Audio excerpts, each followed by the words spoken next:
Okay.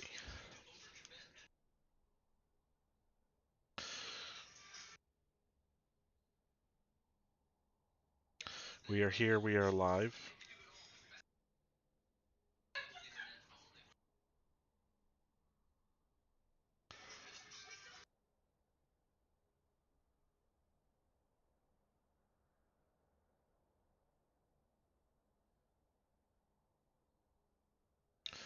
And we will be beginning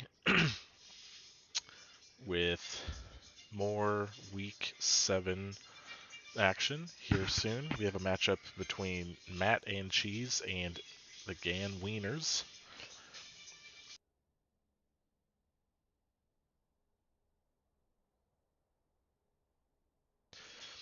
So it should be a fun match. I'm excited to be here. Anybody listening? This is Games Manager, Packer Diehard 12.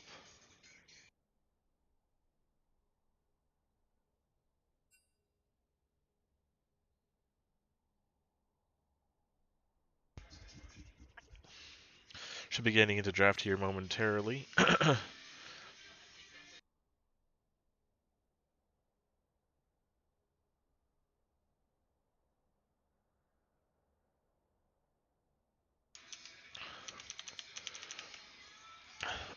As seen here on the screen, the lineups here for Matt and Cheese, it's going to be Dead Pixel on the top. One substitution tonight. It is Riot Gerg 7 subbing in for MyA. So an actual Rioter in our presence. Blue 17 in the mid lane. Xerneas 43 in Squints bot lane. Tag teaming up bot side for Matt and Cheese. On the other side, they'll be going up against Double Bacon Wrap and Zepho. In the bot side, Ice Cold Bro mid.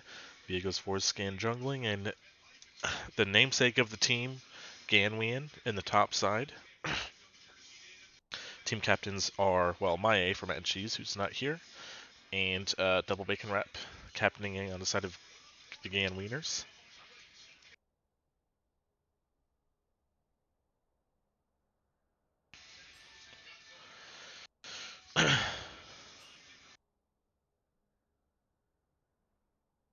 All right. Looks like we are getting into the bands now. So we'll see what's going to come through. Definitely some very common knowledge target bans, I think, for both sides in this case. The first one there being Zepho's Zyra taken away. On the other side is actually Sejuani, which I don't know if they've just been checking out what Gerg 7's been playing out of jungle recently. So that's a little interesting there. Taking away the Tristana from Double Bacon Wrap, of course, his most known 480 carry. I don't know if he plays it as much in PMALCS as he does in like solo queue, but obviously it's his favorite. Rakan taken away from Squints. Very high respect for Squints' Rakan. One of our better supports in the league, and shows his talents when he's on that Rakan. Very high playmaking, good engages. So I absolutely would follow up with that ban as well. Let's see where we're going to go here. We're going to go to the Blitzcrank ban as third. More of a ban against Ice Cold Bro. So they're respecting the flexibility of Zepho and Ice Cold between support and mid.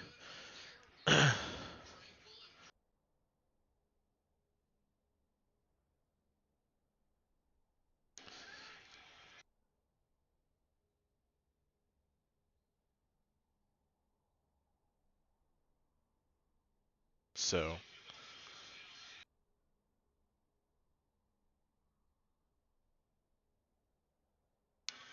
we will see. Rel is the ban there. So taking away two of Squints' champions. And picks are flying through. First pick, Kaisa there for Xerneas 43, and it's the Xerath and the Ashe picked up on the other side. Xerath does not get through very often when Ice Cold Bro is on the team, so they're insta-locking it, and then an Ashe, a safe yet strong 80 carry.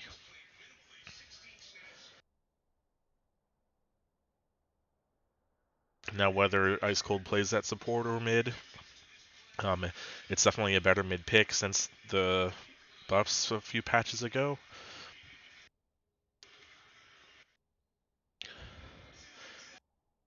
Obviously, his comfort is going to play that support in the bot lane, but you at least have the flexibility. If you don't pick an obvious support or mid laner for a while, just to hide that flex, if they choose to do so, the Pike coming in there does. It is a pick that can. It looks to kill the immobile Xerath Ashe combo if that is what's going to go bot side. Although Xerath's range should mean that he can play safely outside of Pike's hook range most of the time, but Squints is a very smart, capable support player, will have plenty of opportunities. There's the Malphite from Ganwian. I think definitely comfort pick for him topside. Just want that easy go button tank frontliner uh, ahead of the damage they have already from the Ashe Xerath. Of course, Dead Pixels, Aatrox, blind picked on the other side. So I don't know top lane matchup super well. I don't know um, if it's fine to pick that Malphite into Aatrox, but second ban's coming through. The Syndra there is an interesting ban. I haven't been watching much of Blue 17 recently, so I don't know if this is something he's been playing. Vi taken away there from Viego's foreskin. Of course, Viego's still up, so that is his namesake champion. We'll see if they ban it with their last ban. The Sylas taken away. I definitely know Blue 17 has played some Sylas. And that's not something you want when you have an Ashe Malphite on your team, especially the Malphite. You don't want him to be able to just use that against you. So I really like that ban there.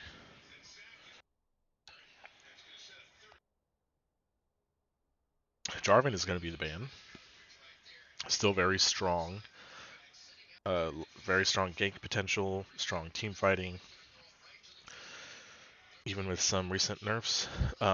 So leaving up the Viego here, and they're just going to go ahead and pick that. So they did keep alive their mid support flex with the Xerath.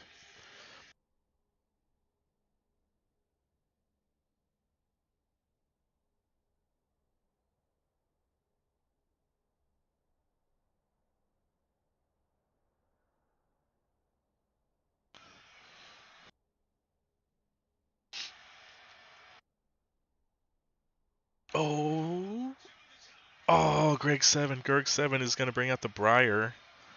I haven't seen every match that's happened since her release, so I don't know if this is her first appearance in PMALCS.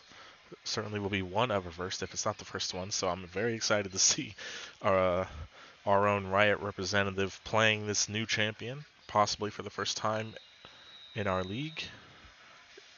It's going to be the Swain hover here. Definitely a comfortable Blue 17 pick out of the mid lane, and it is that.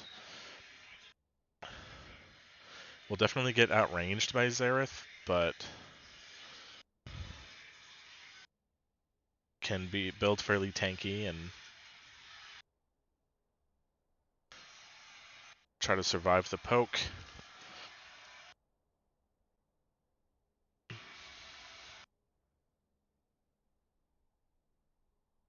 And Corki is the pick here. Very interesting.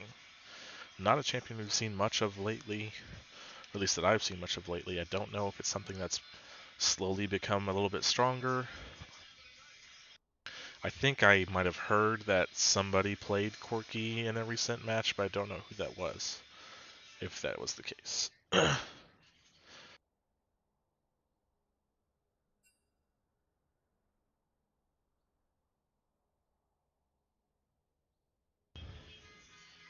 So very strong poke going to be coming out of here for Ganwieners with the Xerath, although it's support Xerath, so might not power spike early unless he's able to get kills bot lane.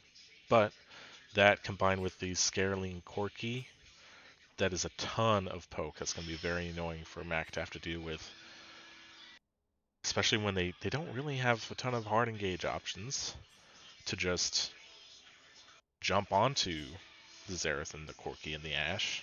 They're going to be looking to pick them out with pike hooks, um, maybe like a Briar ult to run in, get things started, and have Kaisa and Pike dive in after the fact.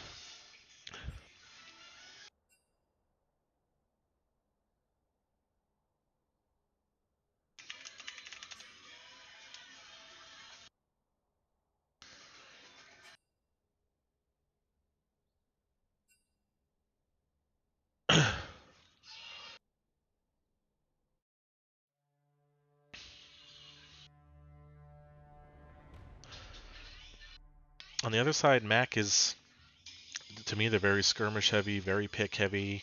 They don't really have great front to back. They don't have great poke. They don't have great engage. So really it's just going to be about really controlling waves and getting out and getting them great vision, looking for plays and rotations, picking people out, really looking at squints here to make things happen, be a menace, try to be, sneaky, getting around the rift with his pike, catching maybe some of these people unawares in rotations and things. Or maybe Briar just throwing herself at somebody with a long range ult.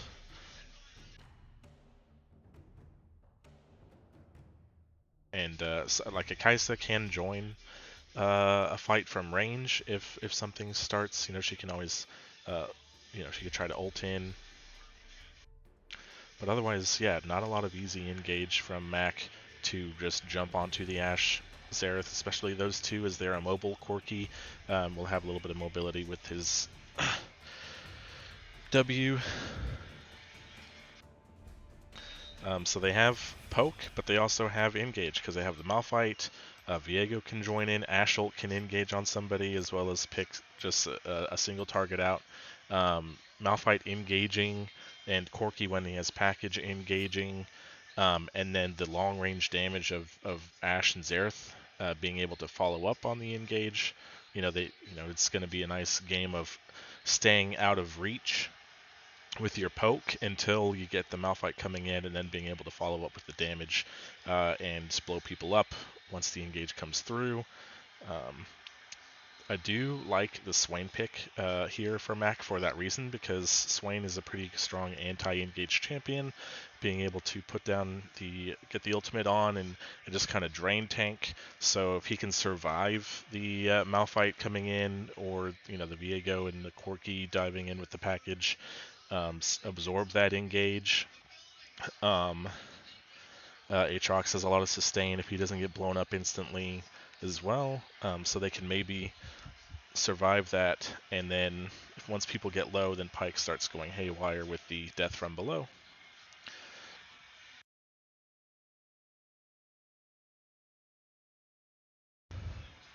So overall, I mean, like, both teams have, I don't think either of these comps is like bad. I think I kind of like Ganwiener's kind of more standard. You got a frontliner engage, you got standard kind of DPS, as well as some poke to back it up. So that's a little bit more easy the execution to me, which normally is usually that works out well in PMALCS. Mac is more of showcasing like individual playmaking, really looking at squints and seeing what he can do with his pike pick, and excited to see Gerg7 on this Briar and see her PMALCS action. Got about a minute left in this spectator delay. I'll go ahead and go over here to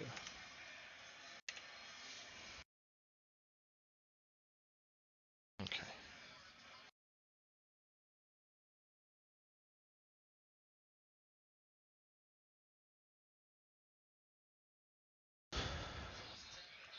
All right, so as I mentioned, week 7. Let me see if I can real quickly pull up the standings here. This is going to be through week 6.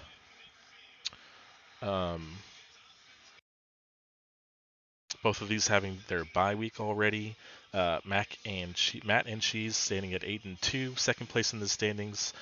They were undefeated until last week, where they were defeated 2-0 by Gaslighting Isn't Real. So that's how Gurr swapped in at 9-1 to first place. Matt and Cheese now at 8-2 in second. And then we have the Ganwieners, 5-5 overall record. All 5 of their matches going 1-1. So they haven't been 0-2'd, but they haven't 2-0'd anybody. So they're the consistently we win one and lose one team so far this season. Matt and Cheese looking to bounce back from their first 2 losses last week. Don't want to head closer to playoffs with a skid. Yeah, I'm fine solo casting, Andrew. Thanks for looking out, but I don't mind solo casting at all. Okay.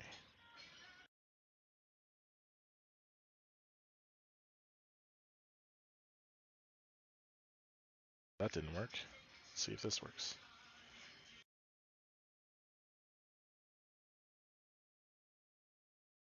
There we go. Oh, this looks odd. Oh, here we are. All right.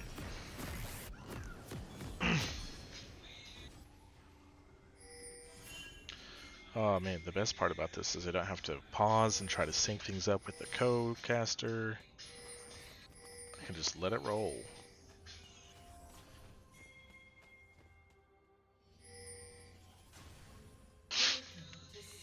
Alright, here we are onto the Rift. Looks like we're seeing a stack out of Matt and Cheese. 30 seconds until minions spawn.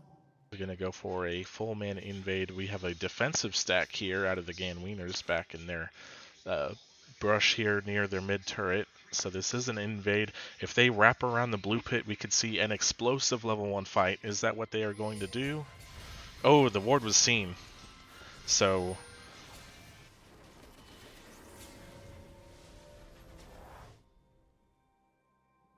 all 5 of them are now seen walking in here. They know that there was no cross invade, so they're safe to head topside without worrying about any cheese or anything.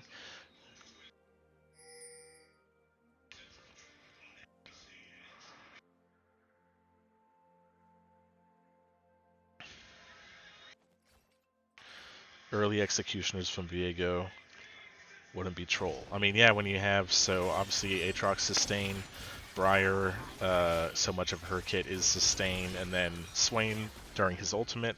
Yeah, I mean, healing reduction in general is just going to be key for the Ganwieners, wherever that comes from.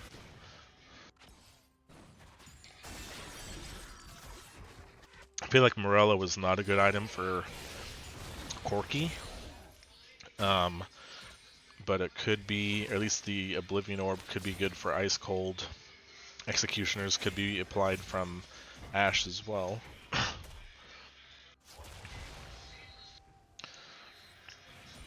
Otherwise, no real surprises in runes or anything. Level 2 got first here for Ganwieners.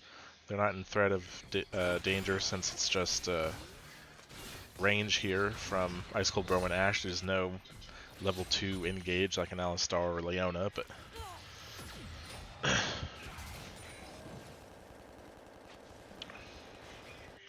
both junglers starting on opposite sides of the Rift. Briar is going to be ahead because Briar got a better leash from our bot side. So Gurg7 is going to have the early tempo, looks like. But I don't know about Briar ganking. This is honestly the first time I've really, I mean, I've played against a Briar a couple times. But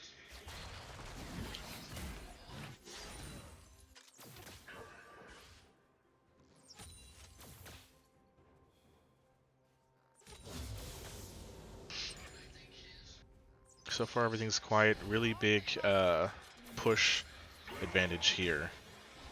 Oh my gosh, so much damage is going to come out here. Topside, we're also seeing an engage. Ignite ticking down onto Squints. Xerneas healing already.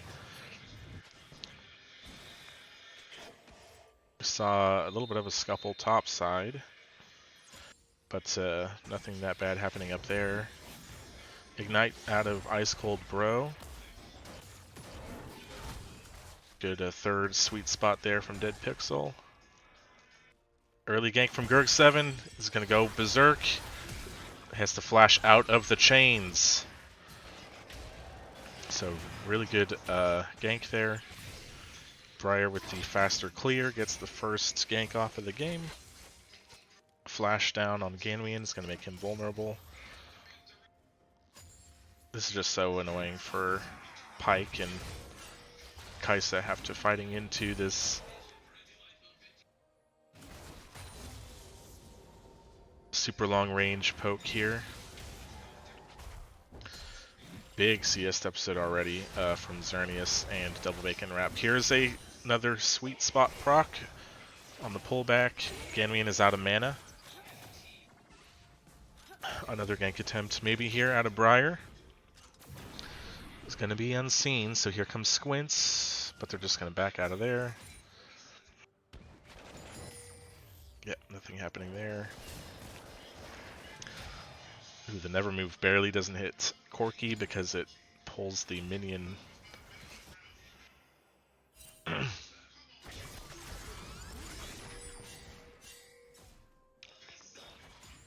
So, a little bit of action, no deaths yet. Squint's coming back in, attempting a hook.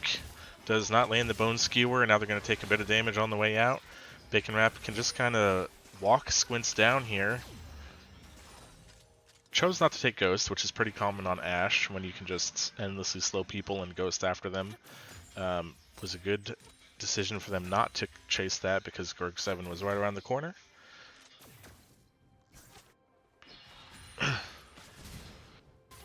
Level 6s here gained by the mid laners. Gurg7 now behind a couple camps from Viego's Foreskin with his ganks.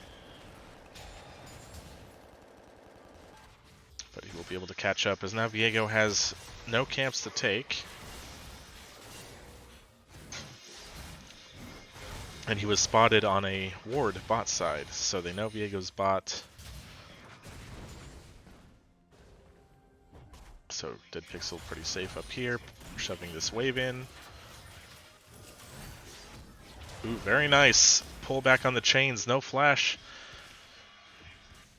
Means he can't get out of it, and I'm a little surprised Dead Pixel didn't just pop the ultimate and run him down with his flash. He's going to try to do it now, but he just gets engaged. Unstoppable force. He gets the first blood. Flashes out. Will not die to another turret shot. It was a good attempt from Ganwian, but the health bar just a little bit too low, and the sustain from Aatrox just a little bit too much. First blood to Aatrox, who now crashes the wave, has a little CS advantage as well, so very strong start for Matt and Cheese and Dead Pixel. Teleport straight back out from Ganwian.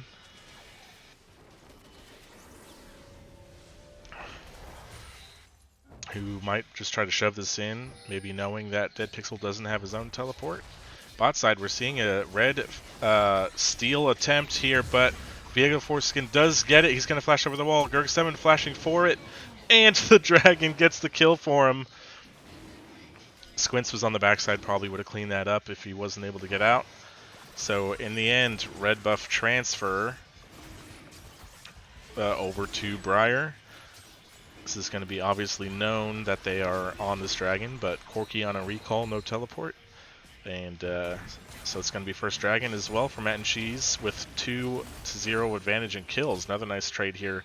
Sweet spot from Dead Pixel on the Infernal Chains. I think it's called Infernal Chains. That might not be. So despite that, it's only about a 400 gold lead because of how much CS advantage is built up for Double Bacon Wrap bot side. With 2 kills, an advantage in the dragon in their favor. Ooh, another sweet spot there. Ganwian has No ultimate, he can't get away, but just barely not enough damage for Dead Pixel to kill him. But a dive maybe incoming. Ash ult. Oh, the Briar ultimate, excuse me, I forgot. Those look kind of similar. Meanwhile, Dead Pixel just going to ultimate and go in. Gets knocked up immediately by the Unstoppable Force. The healing is going to come through here. Look at that sustain is insane. And now Briar is here to defend. Going to go in for the stun. Swain never move as well. Actually steals the kill. Was looking just for the assist. No matter. 4-0 now. Big advantage here for Matt and Cheese. I think I called it Never Move. That's the Vision of Empire there from Swain. Not Never Move, but did they do any top bans, Necro Guide? No, there were no top side bans.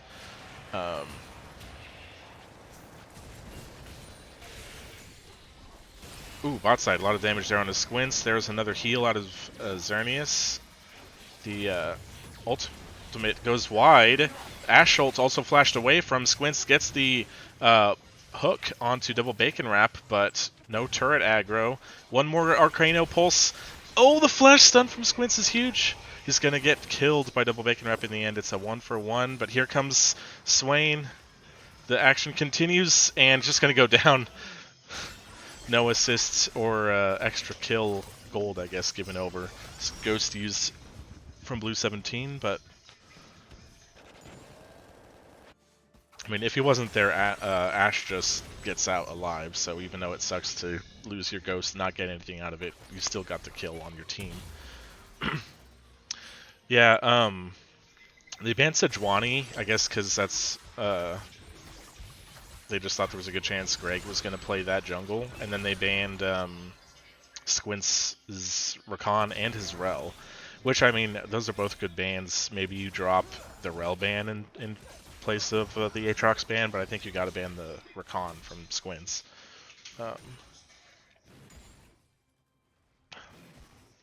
So 6-1 now in kills, only about 1,000 gold lead overall. Again, because this massive bot lane CS advantage, although there is now a really strong one top side as well. So I'm a little surprised that the gold lead isn't a little bit more in Mac's favor. I believe that's the first turret. No, there was a turret plate taken bot, and maybe a couple turret plates taken here top side. Yeah, there have been. Chains barely do not pull back them off at that time. Never Move lands, pulls him back into the W, gets a little bit of health back for it. Swain just rushing Rylai's, which is very good, obviously, with the ultimate, just to keep people inside it. Oh, very nice pullback here, Ice Cold Bro. Barely not low enough for Squints to execute him. Finally, will do it in the 1-for-1 trade.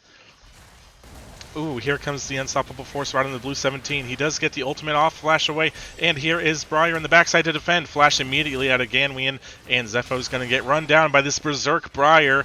Another Never Move hits both of them, but they get pushed away by Greg. Flashed in, stun, he will go down for it. Looks fancy. Maybe a little unsynergy there from Greg.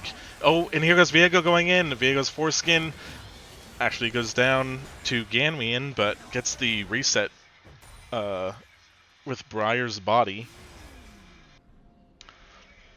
So a nice little comeback there for Ganwieners. Overall, that was a 3-for-2 in their favor. Or no, that was a 2-for-1 because there was a 1-for-1 trade bot side. 2-for-1 in their favor there.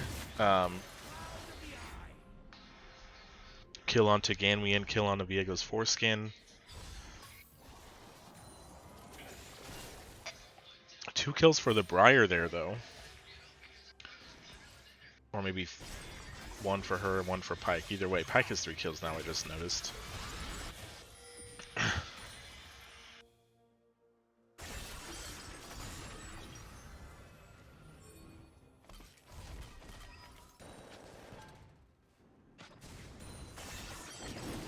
So 500 gold lead only separates them.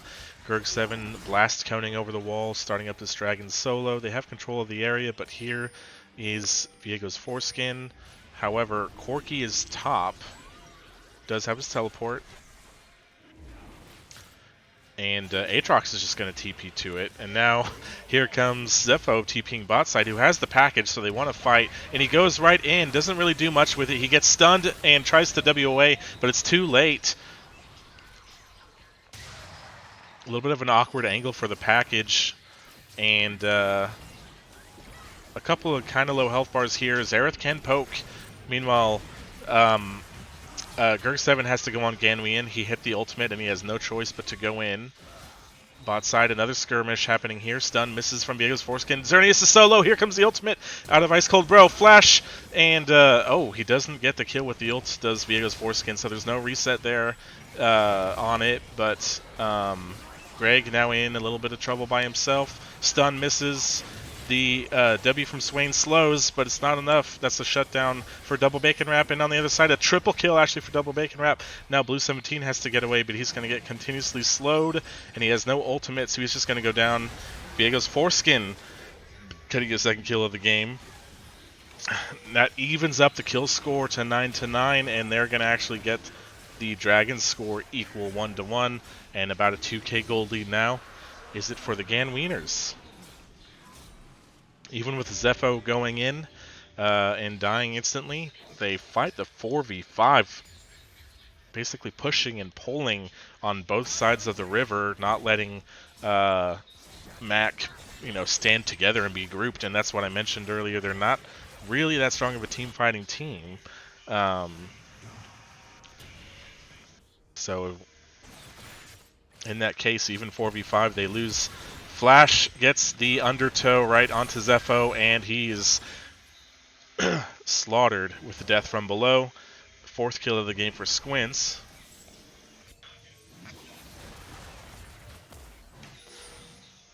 No real action has happened around the Rift Herald, right as I say that. Riot Gerg 7 goes right onto it with the dead Corki mid lane. Ice Cold Bro here with Viego's foreskin to collect this wave, as there's no mid laner, so it will be the free Heralds taken here. Some more fighting here mid. Blue 17 goes into the ultimate. Another never move will kill him. Instead, he just runs him down and Qs him to death. Doesn't care about the turret shots. He's healthy enough at this point. So, shutdown for Blue 17 onto Viego's foreskin. And they're going to immediately drop this Herald top because the turret will go down instantly to that Rift Herald. They're going to keep the play going, chase down Ganwian here with the never move, and goes in instantly with the stun. Berserk will chase Ganwian down, and he will survive. Ultimate here out of Ice Cold Bro, misses the shots. Blue 17 chasing him off, and this will be probably another turret taken here. Actually, no, they're just going to recall because they don't want to risk it staying too long. Meanwhile, Zepho here does take down the turret. He's going to pay for it with his life. Xerneas actually just flashing to guarantee it. That's his first kill of the game. Very explosive kind of end of the laning phase here. Lots of kills all over. First turret going topside. Zepho answering with one bot. Briar ultimate goes wide. Double Bacon Wrap's going to get out of there. Double Bacon Wrap after that typical 5-1, by the way. So with the first turret and a couple more kills for Mac, that's going to make it a even gold lead pretty much. Blue 17 ulting to try to sustain off Ice Cold Bro. And one more Arcane Impulse actually barely does it. He had I think he had his flash up, unless it like literally just came off cooldown. If he would have been able to flash that, probably actually kills Ice Cold. But in the end, that's his second kill on the Xerath.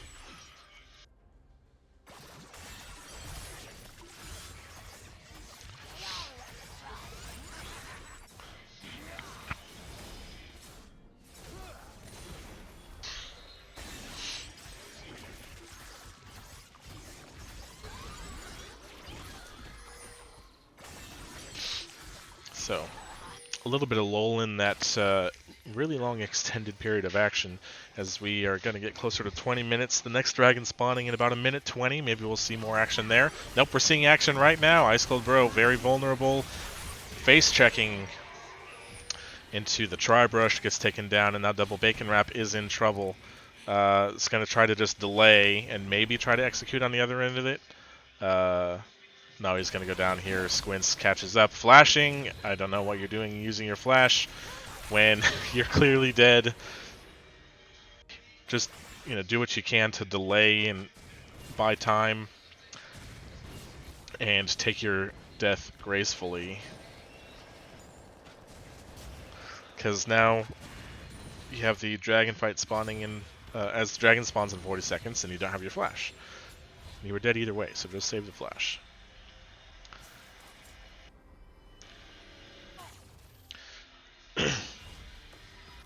Okay.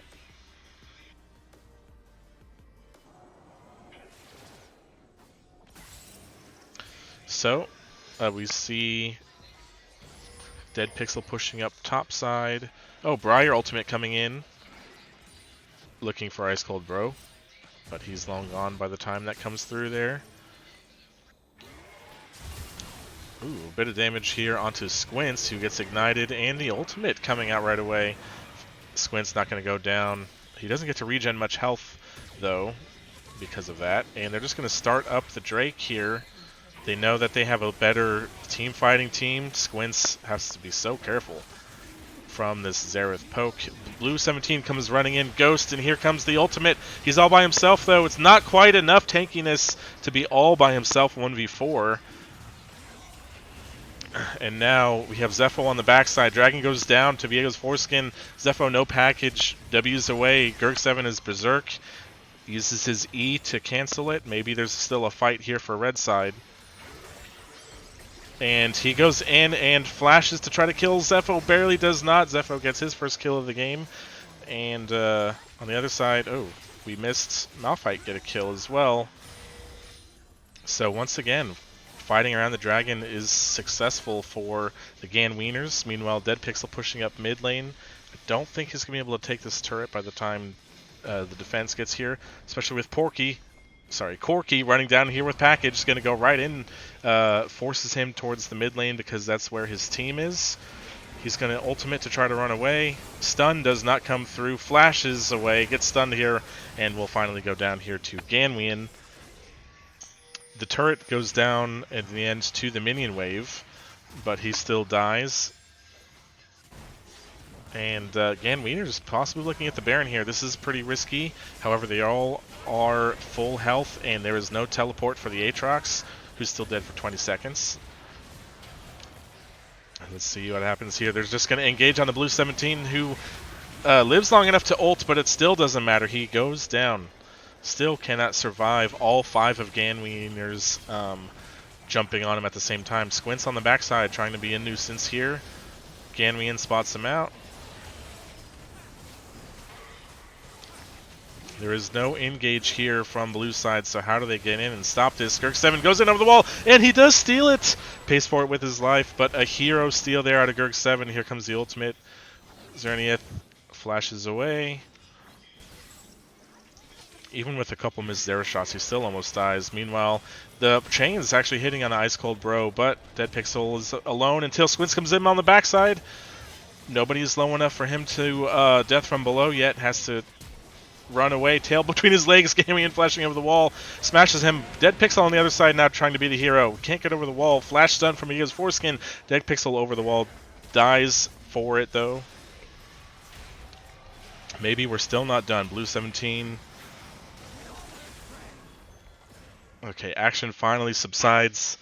In the end, the gold only 500 separates because of the hero steal from Gurg7. Blue 17 maybe didn't learn the lesson that his team wasn't there, but here comes Briar. He will go down, but Briar is Berserk. Kaisa W actually steals that one with the Void Missile.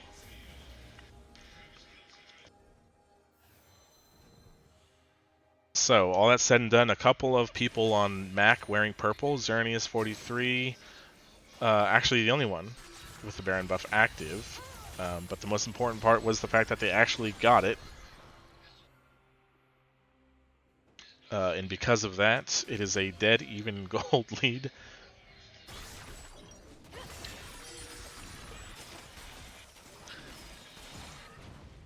(19-17) in kills, 2-3 in turrets, 2-1 in dragons, all in favor of the Ganwieners, who again I think have the better straight-up team-fighting team.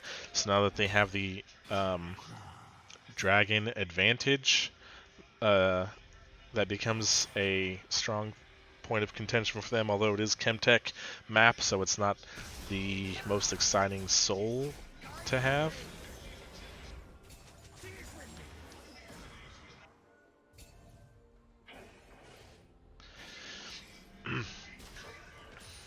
I haven't been like super paying attention to like builds and stuff. I haven't been playing as many games recently, so I do see the Triforce Ash here. Oh, the Briar ultimate hits. Here she comes. Flashes the stun, the W from Swain, and the ultimate from Xerneas. That's what I'm talking about with those picks. They're not super strong with the team fighting, but if they can catch you out, multiple members on their team are able to assist in a long-range pick out. Squint's a little bit ahead of the curve here. Has to W away. Flashes out from the Xerath ultimate, topside blue 17, putting a little damage on the Ganwien, who has only itemized armor against the likes of the Briar and the Aatrox. So this Leandry's burn from Swain actually doing quite a bit to this Malphite. Zepho's here to defend. Here comes the Unstoppable Force. I don't know if these two do the most damage to a Swain without the rest of the team being there, or maybe I stand corrected. As if it's not for the Leandry's, looks like it's barely not enough to kill Zepho. Thanks to the really smart stopwatch purses there from Blue 17 as he works towards his Zanyas. Gets the trade kill 1-for-1, and using that distraction, they get the dragon to make it an even 2-2. So 10 minutes minimum until a possible dragon soul for either team now.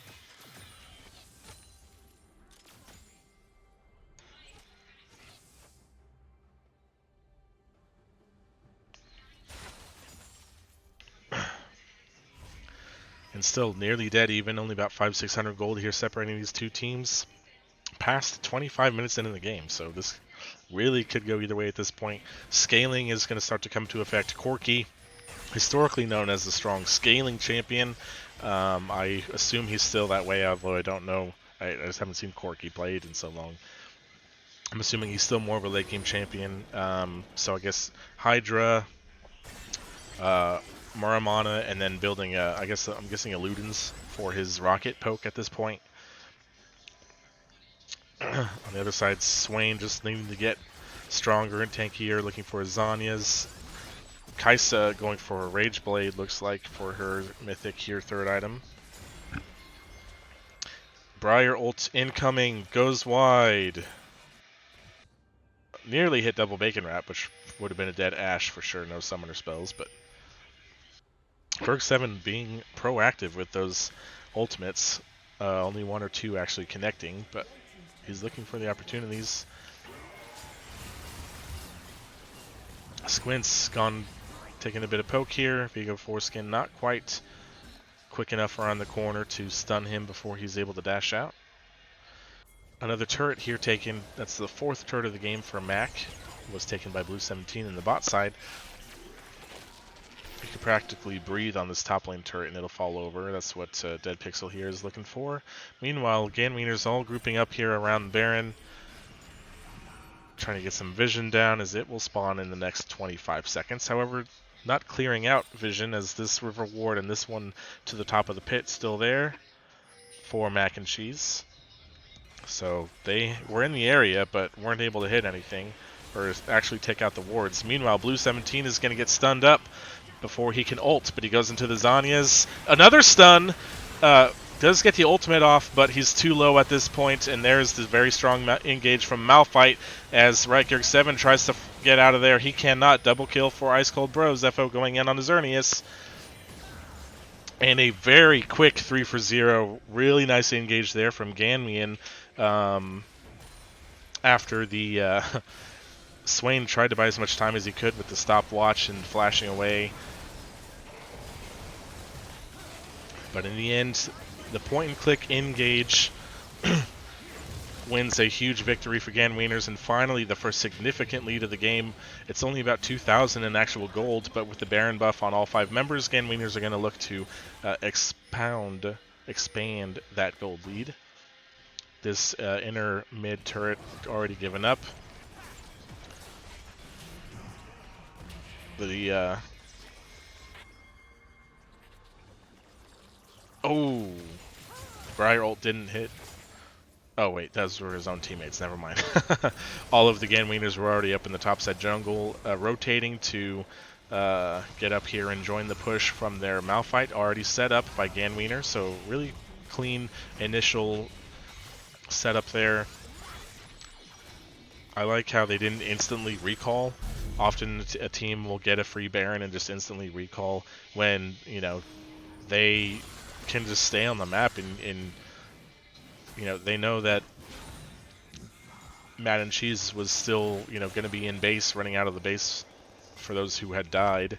So pick up a couple of free turrets before recalling, and now you get that extra turret gold in addition to the kill gold and the Baron gold you just got.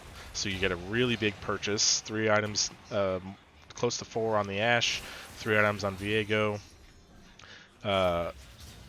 close to 3 items on Malphite, 3.5 items it looks like here onto Zepho, and the Ashe ultimate followed up. It doesn't matter if you're only going to hit one person with the Malphite ultimate. Now that you know your team fight is so much stronger, just take out the Swain and there is no threat really out of Mac at this point to defend. So this will be an easy inhibitor turret and first inhibitor. Gerg7 is on the sideline, maybe looking for an ultimate. Ice Cold Bro just going ahead and using the ult. Takes Xerneas to half health. Meanwhile, here goes Dead Pixel, try to do the hero defense. He does die. Here's the first reset. Here comes Briar on the backside. He gets the fear. Ice Cold Bro does go down, but he's going to be all by himself. He goes down to double bacon wrap. Now there's just Xerneas and Squints to defend, but they're going to go down. Double kill there. 9th kill of the game for double bacon wrap. Xerneas cannot defend this all by himself. Blue 17 is here, but it's too little, too late. Health bars are a little low on a couple members. He goes golden. It's going to help him survive, but the ultimate ace comes through for Viego's foreskin, and a very quick end after that Baron. Ganwieners take game 1.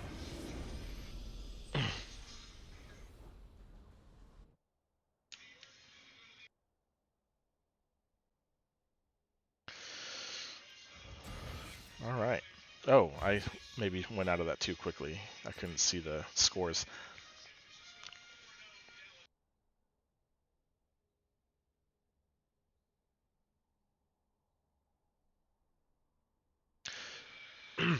Very even, kind of back and forth game. No team getting a real big lead until that one team fight that kind of exploded out of nowhere in the mid lane for Ganwieners, taking that into the free Baron. And once they get back after the reset, they just ran it down mid and ended it very decisively. Just shows you, you know, how much one break, if you're able to run away with it, can end the game even after a game's been pretty much deadlocked the entire time. I'm going to make a poll here really quickly just in Twitch for MVP game 1. That's going to be Ganwien. Diego's foreskin. Zepho. Bacon wrap. Ice cold. Alright. There should be a poll now.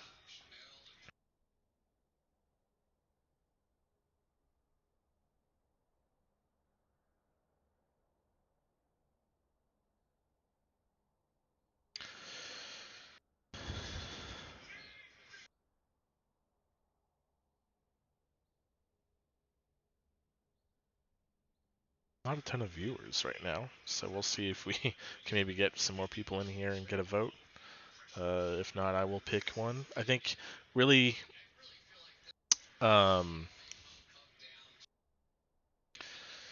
There's not really many people that completely stand out to me as far as MVP of Game 1.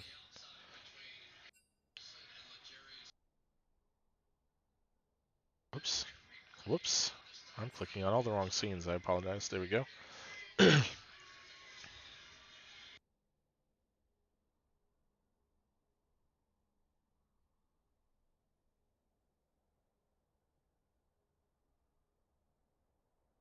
There were some really nice Ash ultimates out of Double Bacon Wrap, um, especially um, catching out like Blue 17 a couple times and bursting down Swain before he can ult and really do any damage.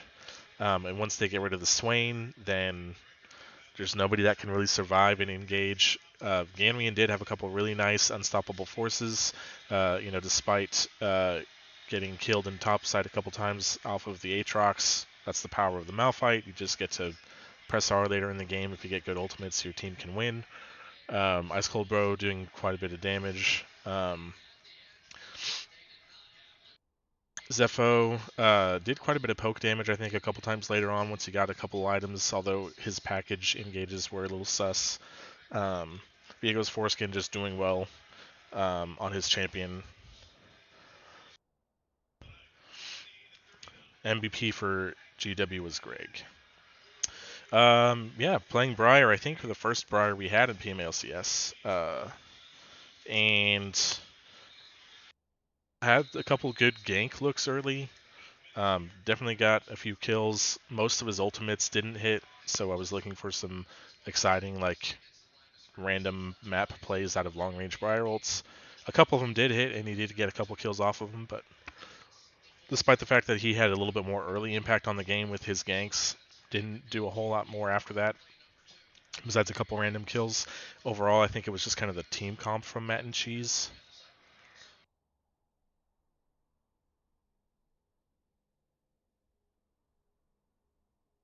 They didn't have a way to engage. Like, Ganweeder's all sitting in the front of the Baron pit, and they don't have anybody to just say, okay, we're just going to engage on you now that you're all standing in front of Baron and taking this damage from them.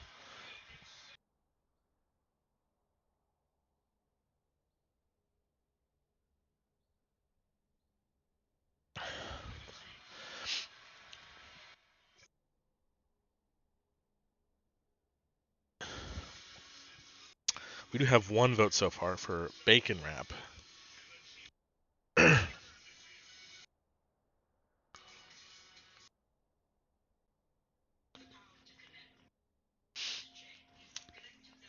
I have not voted yet, so I don't know if we have any other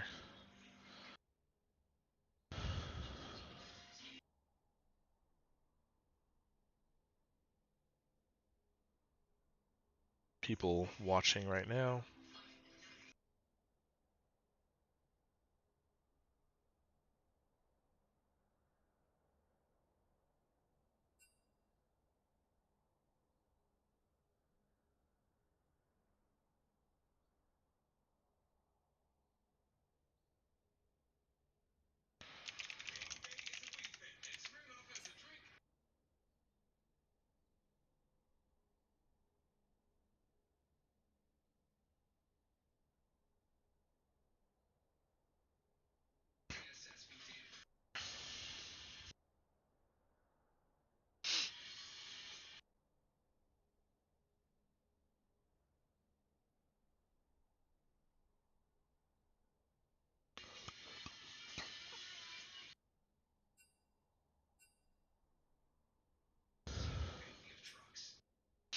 Okay, poll is officially closed with one vote. 100% of the votes out of the one vote. It is Bacon Wrap, who had, I think, game leading 9 kills, did quite a bit of damage in some of those extended dragon fights. Some pretty good enchanted crystal arrows.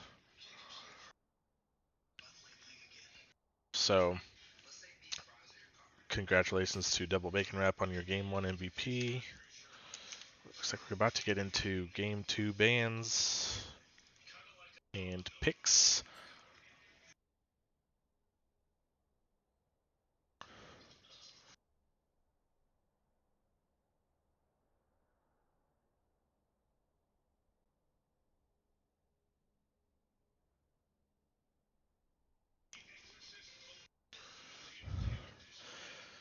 Okay.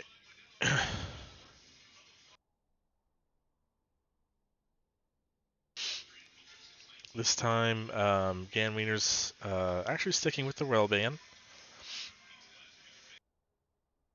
although doing it first this time.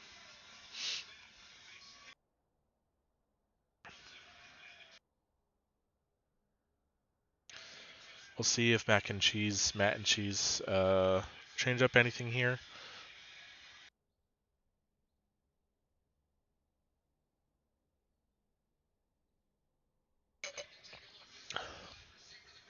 They do ban the Zareth away from High School Bro, which is standard practice. I don't think the Zareth was game breaking last game. I'm sure it was annoying for them to deal with in lane. We did see that they had fallen quite a bit behind in pressure and the CS count between um, Bacon Wrap and Xerneas, so that could have been maybe partially alleviated. Same three bans here from Ganwieners. Malphite being banned away here from Ganween as well, so they leave up Tristana for double Bacon Wrap, and they're going to first pick it. Is more common probably as a mid laner now in the meta, but I mean, I guess he could play it mid if he wanted to, and they can go Zepho Ice Cold bot. I don't know if Zepho or Ice Cold would play Tristana mid, but there's an option to kind of mix things up here. Matt and Cheese picking Ezreal here.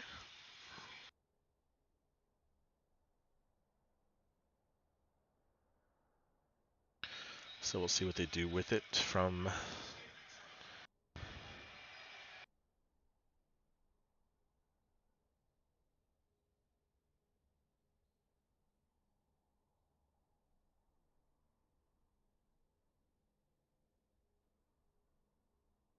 Yeah, Moo here coming in. Could be a support angle here. I know it's a champion that Mai still plays a bit in the jungle. Not many people besides him still do. Of course, Mai not being here. Um, but that was, I think, their biggest issue last game was they didn't have an easy way to start off fights. Could have helped them a couple times. So getting in, a bandage toss, Curse of the Sad Mummy into multiple people, layer some damage in there. Vi coming out here, so with Viego being open, Viego's foreskin not picking his namesake champion that he played pretty well on last game. So Tristana Vi very aggressive here.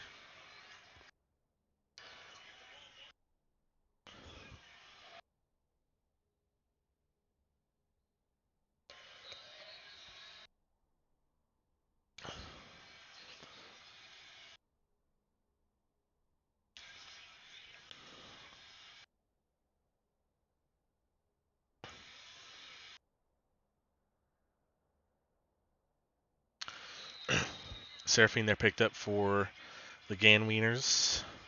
Zepho's, I think, played a bit of Seraphine mid. I don't know if that's a champion Ice Cold has played much of.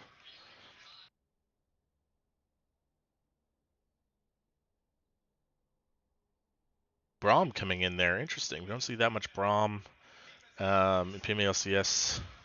Not since Josh hasn't been in the last couple splits. But I think it's a champion that is gaining a little bit more popularity overall in the game. I don't know if he's just kind of feeling a little bit stronger right now than he has been in a while. So it's pretty good. I mean, you block the Seraphine ultimate with that. You can block some Tristana damage with it, I guess.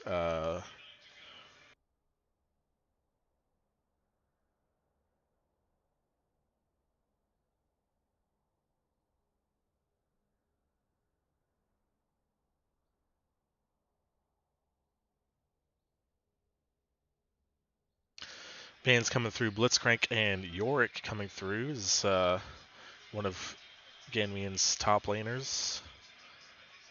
Taking away, Blitzcrank would be very strong with the Tristana. Oriana being banned away here from Blue 17. We'll see the last ban.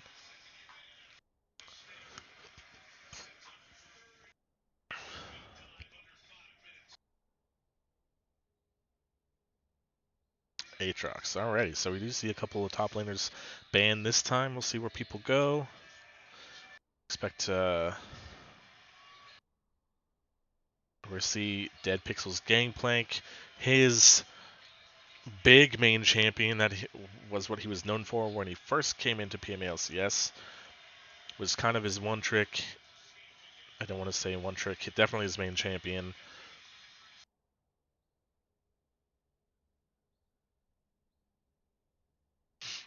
Banned from him like every game, which is why he started playing things like the Aatrox more often, because he was never able to play his main champion Gangplank in PMALCS. We see the Urgot, one of the other Gamian picks. I think Urgot, Yorick, Malphite, definitely his top three. So ban two of them, he just goes to his third. See the support pick here for Ice Cold Bro. Could see a Thresh.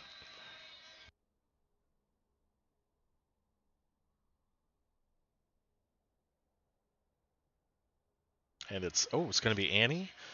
That makes me think, so it's Seraphine support. Annie mid. Don't really see Annie support at all. Not since she became a very strong mid laner. It's fallen a little bit out of being top of the meta in mid lane, but still really strong.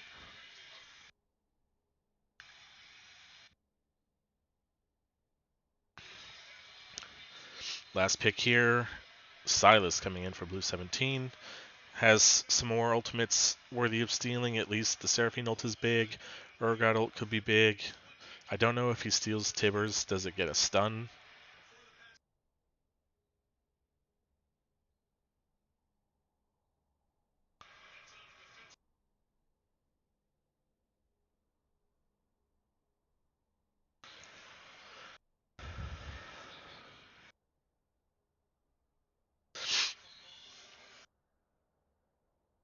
So here we go. Game 2 team comps.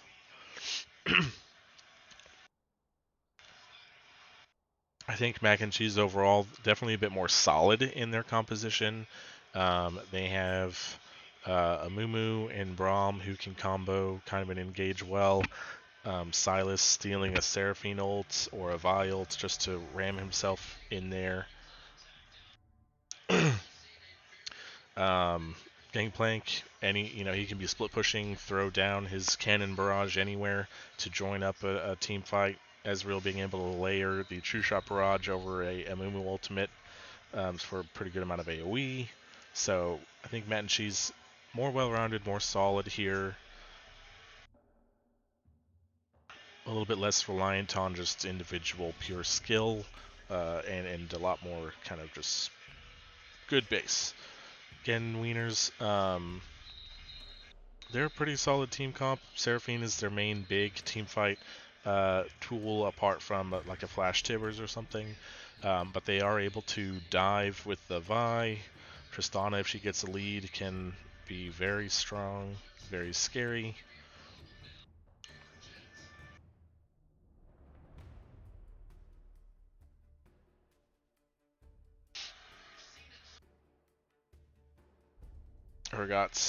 If Urgot gets a kill with his ultimate, the fear with his shotgun legs and everything can do quite a bit of damage.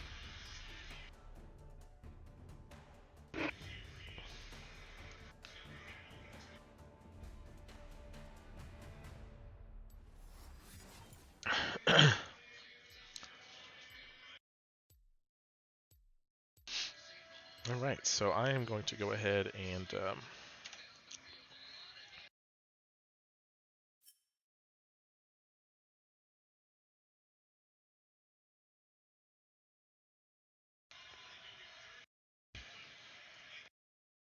just move some things around.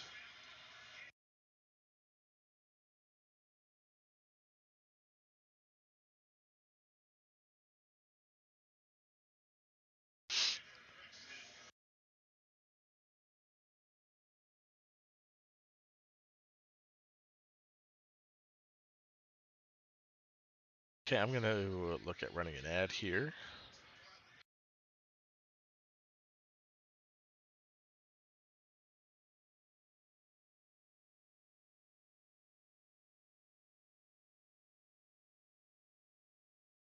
So we should just be back in 1 minute.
Okay.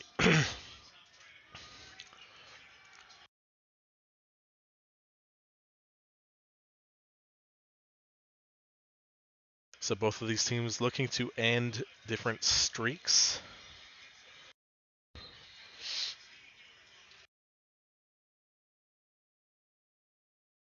Gan Wieners now on blue side this game, looking to end their streak of consecutive 1-1 results out of their matches. They've gone 1-1 in each match of their 5. So they're going to have to avoid that by winning this game, which would put their overall record at 7-5, currently 6-5 after last game. Meanwhile, Matt and Cheese looking to end their streak of 3 consecutive losses, game losses, not match losses.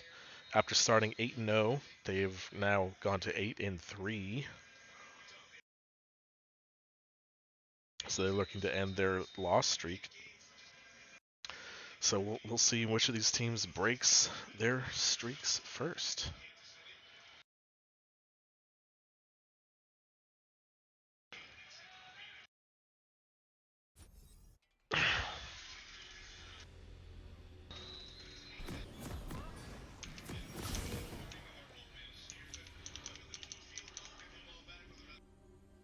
And here we are into the Rift.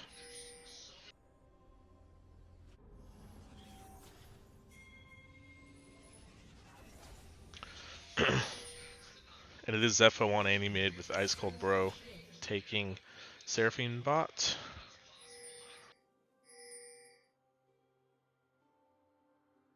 30 seconds until minions spawn. Nothing really of note, I think, as far as runes or anything. Conqueror on the Amumu. I don't know what's normal on the Amumu anymore. I feel like it doesn't have a ton of great options. Aftershock maybe.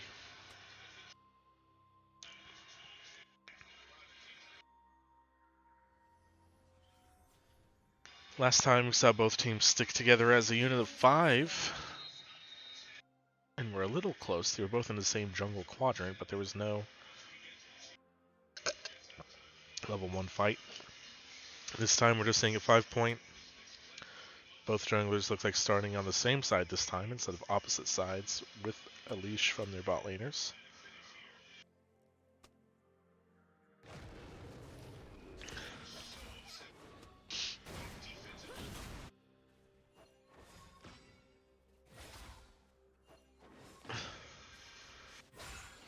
We get Zepho using that, not just the range versus melee matchup, but actually something kind of interesting, not always known.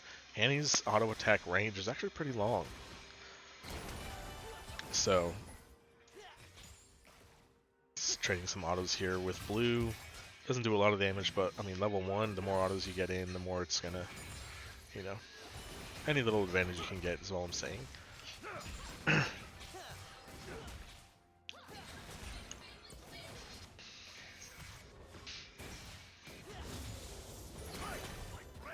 Level 2 advantage here to Double Bacon and Ice Cold with the explosive shots from the Tristana, clearing the wave out a bit faster.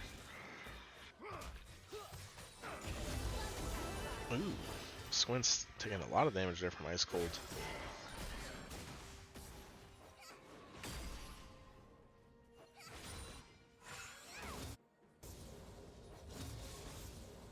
Zepho here really is kind of in kill range if he gets a stun. Blue 17 gonna chug a potion to try to not be within that threshold.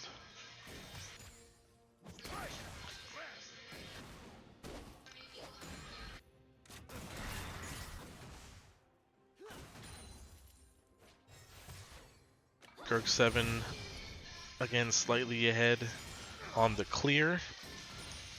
He's currently finished up his Krugs. Fierce Foreskin on the blue buff, a full camp behind.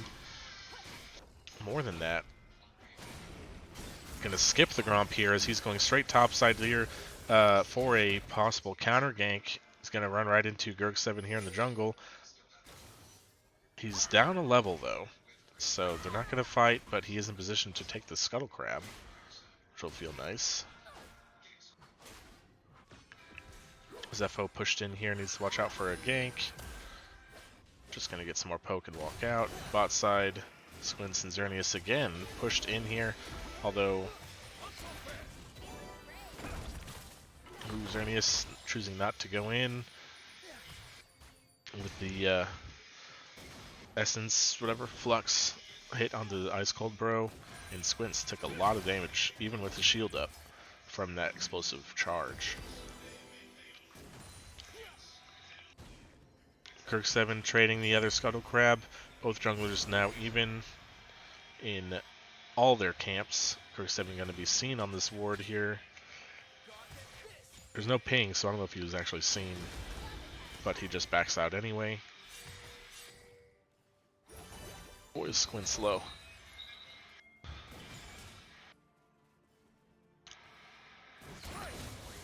And pretty much out of mana now after that Q. Ooh, the root actually landing there, and Double Bacon Wrap gonna jump right in, flashing away. Charge gonna blow him up. First blood there. Flash, exhaust, and heal used there from Xerneas and Squints just for the ignite of Ice Cold Bro. They still get the kill. Double Bacon Wrap on his most played, most known for AD carry, getting the first blood. So this is something you really need to watch out here now for Gan Wieners.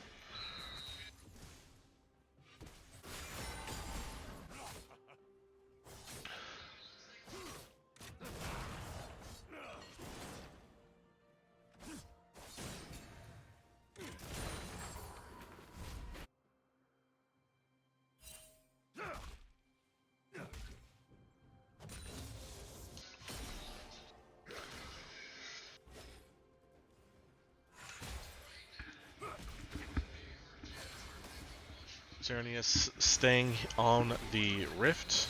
Ooh, the chains are going to land here, but Zepho gets the ultimate right in time.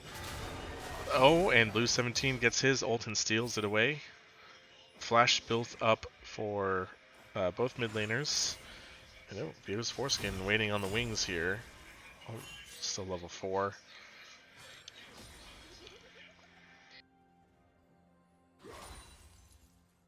Here comes a flash stun, flash pull Q, instantly killed. Both flashes used, but worth it to secure that kill before any health regen could come in.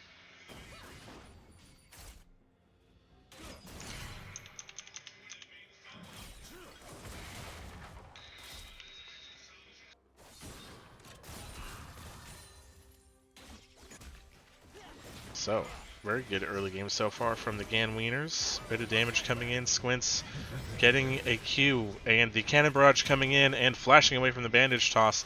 Ice Cold Bro has his flash too, probably going to have to use it. Just does, and the Bandage Toss is barely not quite in range. So, flash used there from Double Bacon Wrap and Ice Cold Bro, Cannon Barrage from Dead Pixel. However, you know now, as a Moo, once you get level 6, no flashes on this bot lane is going to be huge, so fairly successful in that attempt, just getting the flashes out. What do you do with it after the fact? Good barrel combo there. Ooh, Gamian. Fairly low here.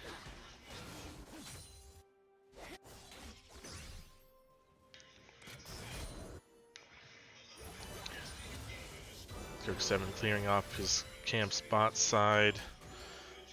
It's Double Bacon and Ice Cold still on the map. Double Bacon to still full health.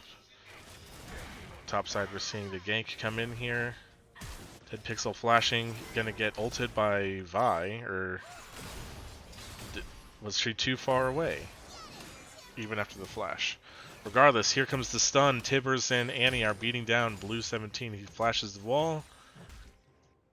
No flash from Annie, so Blue is going to get out of there. No flash from Vi. He's going to look for the ult. Oh, unstoppable. Otherwise, that chain interaction looked really cool, and he's going to be able to recall because nobody is anywhere close to him.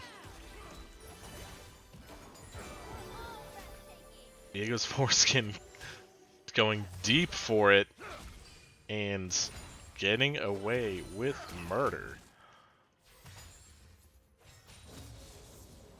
Also going Glass Cannon Vi, it looks like, as the Warhammer and the Dirk. It's going to be... Oh! Flash Bandage Toss here, and the ultimate used just for good measure on Zepho.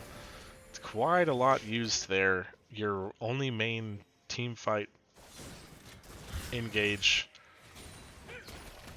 used to solo kill out the Annie. But it's still a kill. The first dragon of the game is the Chemtech dragon, so you don't necessarily need it. Here comes Viego's foreskin bot side on the wraparound. But they're playing defensive enough that they're going to be able to walk it out.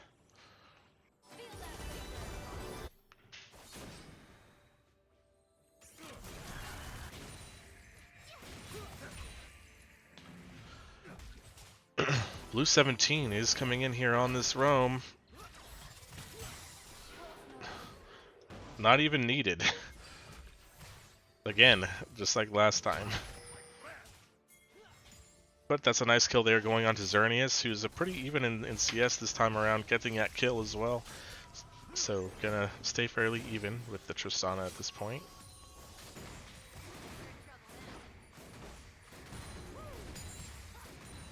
Tristana able to shove the wave with her E. Force Xerneas back, get the early recall. Here comes Squints mid lane. Ooh, the slow lands. Another couple autos is going to stun her, as well as the Glacial Rift there, and he is dead. Diego's Foreskin comes in to defend, almost gets stunned as well. Oh, and the Seraphine Ultimate might just save Viego. He still does actually go down, but there's going to be another kill as well for Ice Cold Bro. So in the end, it's a 2-for-1. Cannon Barrage as well used from Dead Pixel. The encore there from Ice Cold Bro. Barely couldn't save Viego's foreskin, but at least gets the trade kill in return. So that's going to even up the kill score and gold as well now, back to even with some CS advantage top and mid.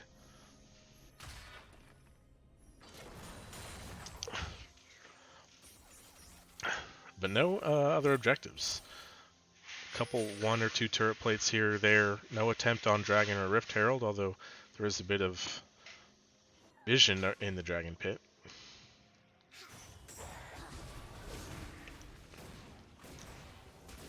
Speaking of which, it's cleared out. Dead Pixel doing a pretty good job here putting down some barrels behind him so that whenever Ganwian walks up, he gets an easy chance to just put one down and instantly blow it up on him. That's what you expect from somebody was known as, you know, Gangplank main.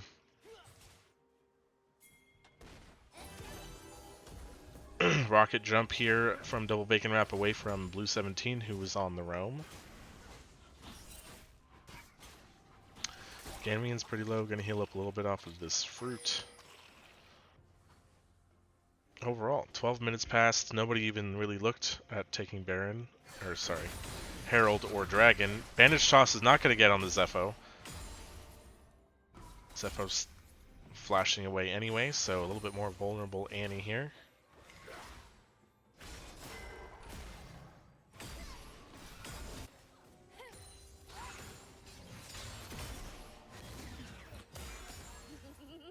And we finally are going to see Matt and Cheese with the first neutral objective attempt here. It's going to be freely taken. And we see pings on the bot side as maybe a gank, but Double Bacon and Ice Cold just walking it back.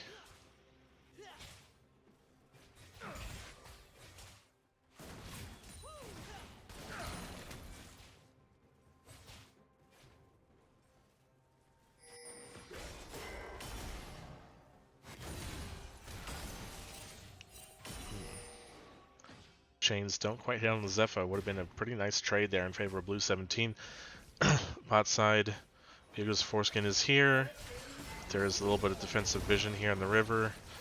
The root's not going to land there from Ice Cold Bro, so they're going to walk that out. Top side, a little bit of a scuffle. And Ganmian is just going to go down. Cannon Barrage slowed too much, another barrel, couple barrels, and now, despite being down a little bit of minions, he has the Essence Reaver, he has a kill, and an assist with the Cannon Barrage. And bot side, we're going to see a 4-man play. Ice Cold Bro, Encore is not going to land. Squint's almost dead from Diego's Foreskin. He's going to flash bandage Mummy from Gurg7, and he will go down to Zepho, who joined with the TP. Ganmian, or not Ganmian, Dead Pixel even teleporting in way after the fact. I'm sorry, I can't move my screen to the left. They're going to keep this going. Flash here out of Kenta. The chains are going to connect. The W Q is blocked from Xerneas, but Blue 17 gets the kill anyway. Matt and Cheese now suddenly blowing this open in a 4-for-1 trade in the bot side.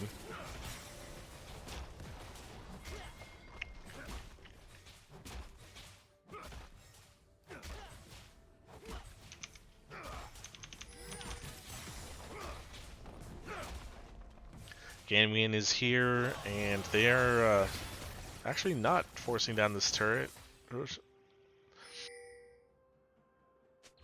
think they could have taken it pretty safely. Just a couple of autos.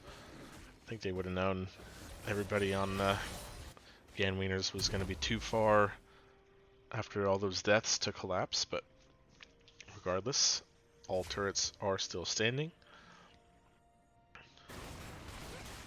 Rift Herald now taken for the Ganwieners. Maybe want to take advantage of the fact that first turret was not taken bot.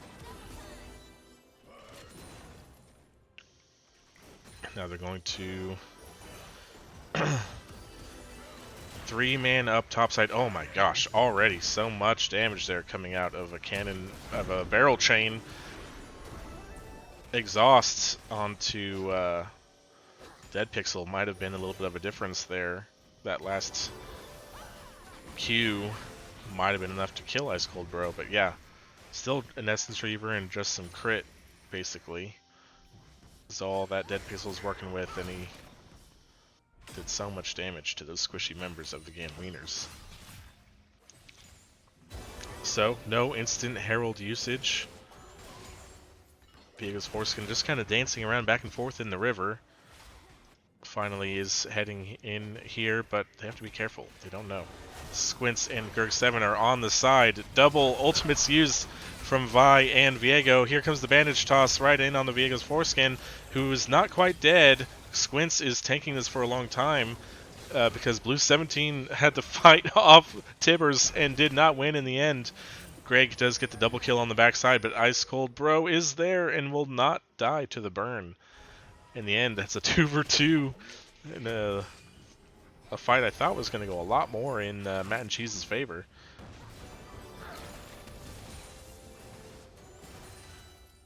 So, still no Rift Herald usage, no turrets taken.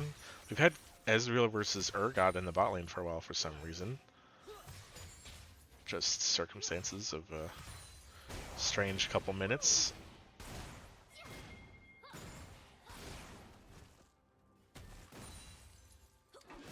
So Double Bacon just shoving this in here. And Viego's Foreskin maybe just going to drop the Herald now. He does. The defense is on the way, but this is still going to charge and should kill this turret. So maybe not quite as clean as they would have wanted. Of course, turret plates have been gone for a while, but first turret gold does go over to the Ganwieners. They're going to be down just less than 1,000 gold thanks to that. And Mac are all grouped up here.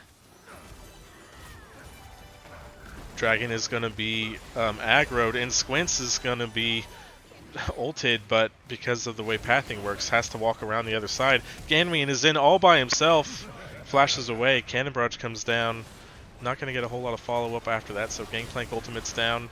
Kenta goes in over the side and just gets instantly blown up. Sacrifices himself for the team, I guess, to burst down the dragon. Here comes a flash stun from Zepho on the Squints, but he's going to dash away to safety. Here comes the ultimate assault and battery on a dead pixel, who uses the stopwatch. Will also go down, so turnaround here. Oh, the fight's still going. Zepho tried to go too deep this time. So that ends up making it a 2-for-1. But the dragon does go over to Mac. Instant teleport there from Ganwien topside to start pushing away. And what is this? Blue 17 with a deep teleport flank. I think was spotted out. He's going in. Oh my gosh. Completely one-shots. They're just going to walk up and take this turret using the stolen Tibbers. Topside Gangplank is going to TP in, so there's no cross-map turret taken for Ganwieners. And a little bit of an invade here now as Matt and Cheese has everybody here. True Shot Barrage whiffing. Nice Night Harvester damage there. So finally, Xerneas is going to retreat and get this mid lane wave. But Zepho and Vigo's Foreskin are here to maybe defend the turret. And he will be here. Ice Cold Bro may be sneaking in to try to help 2v1 versus the Gangplank. Past 20 minutes now, Baron is officially on the Rift, and it's a 1.2 gold lead in favor of Mac. 22 kills in 20 minutes, so it was not too many kills going on early, but exploded in the probably 12 to 20 minute mark. Both dragons going the side of Mac, so they are working towards a Mountain Soul, which next dragon 2 minutes and 40 seconds. So that's 23, 5 minutes after that, so potentially 28 minutes Mountain Soul if Matt and Cheese are able to prioritize that.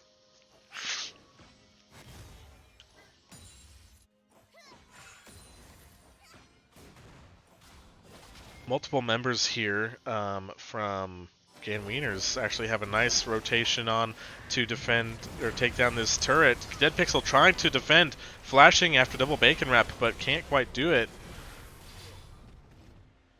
Lots of damage brought in, but can't get a kill. Meanwhile, on the bot side, nobody answering Ganwien, so 2 turrets now.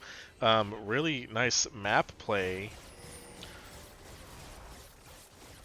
for the Ganwieners. Now they actually get themselves a gold lead after a pretty good early game from Matt and Cheese, and Ganwien is still going to push this down. But the defense is on the way. Blue 17 is here, so Ganwien going to walk it out. Oh, there's actually going to be an engage here. I don't know if Blue 17 wins this. He's going to steal the ultimate. Ganwien needs a little bit more damage, and he finally does get it. Fear Beyond Death. Definitely one of the most satisfying ultimates in the game if you get it. Just pulling somebody in and shredding him to death in your chest. Meanwhile, all this, another Baron steal it looks like, because Ganwieners were using this distraction. True Shot Barrage snipes, that's a shutdown. And the Glacial Fissure cannot connect. A hero steal from Gurg7 on that Baron steal. Ganwieners were using the distraction bot side, and Amumu over the wall steals it. They chase down a kill.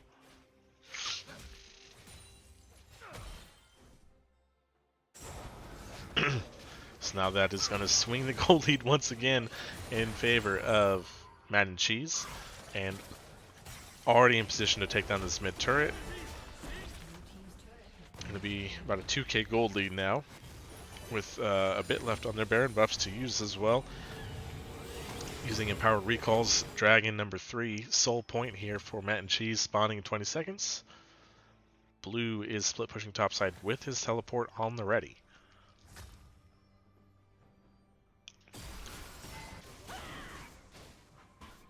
Blue 17, unfortunately, the only one on this team not with the Baron buff, but still at least going to get this outer topside turret. Little extra gold on the pocket.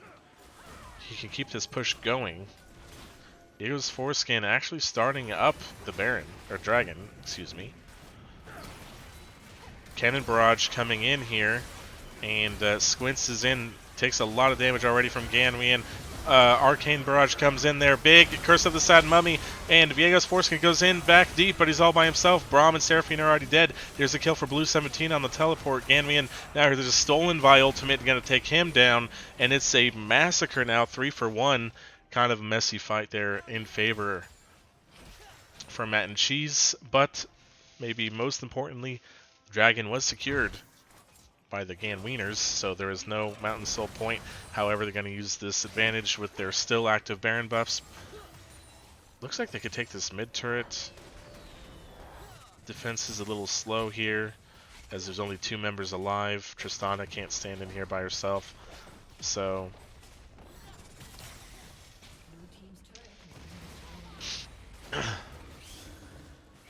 make it a close to 5,000 gold lead now for Matt and Cheese.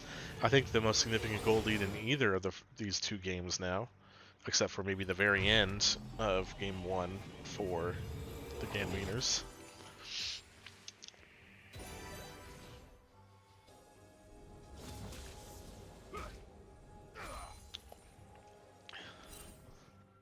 Zerny is 4-0-2 on his Ezreal, has his 2 items, is not going for a Cyrilda's Grudge. There's no true tank, so he's opting actually for a 3rd item, Hydra. Needlessly Large Rod and 2 completed items for Blue 17, Jock Show and Demonic Brace for Riot Gurg 7, and Gangplank nearly on his 3rd item with the Quick Blades Essence Reaver will start doing massive damage in these barrel chains, especially when pretty much all the Ganwieners is a bit squishy. Ganwien has some health but no resistances. On the other side, we do see 2 completed items for Tristana, Annie, Vi, well, actually everybody on the team.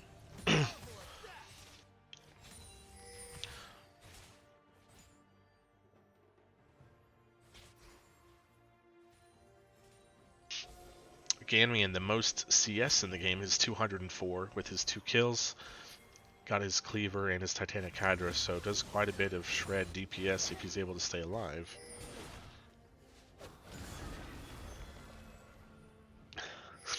But without resistances can still be bursted down pretty quickly, and has been a couple times.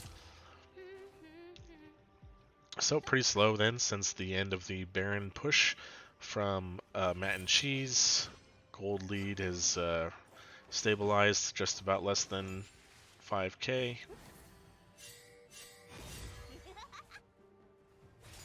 Third item is the Collector, completed for Dead Pixel, the first in the game to 3 full items. Oh, gonna use the Cannon Barrage. Just trying to slow down Ganwien from Gurg 7 coming in over the top, I guess. Interesting use, but these barrel combos, if he's able to land them, are going to devastate Ganwieners at this point.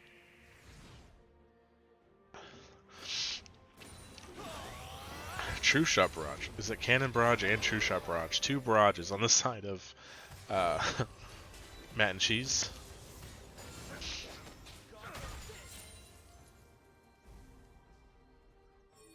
No Baron buff, but now pushing up kind of in all 3 lanes.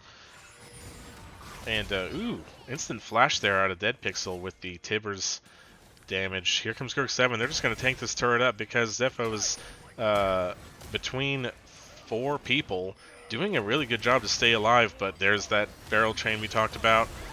Dead Pixel actually solo kill. No assists there given. But it did distract the team for quite a bit. Here comes Ganmian topside.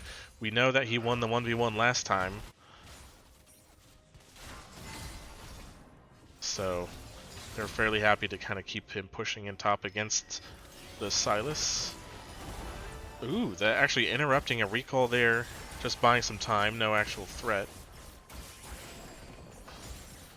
Ganmian level 16 now has the level advantage as well over Blue 17. Fear Beyond Death stolen for Blue.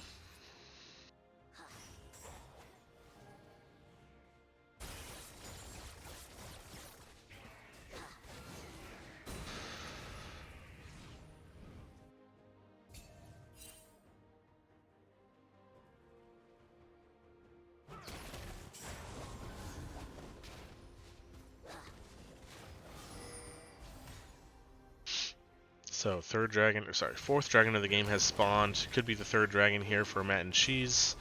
They are doing it, but that's the instant call from Gan Wieners to go right into the Baron.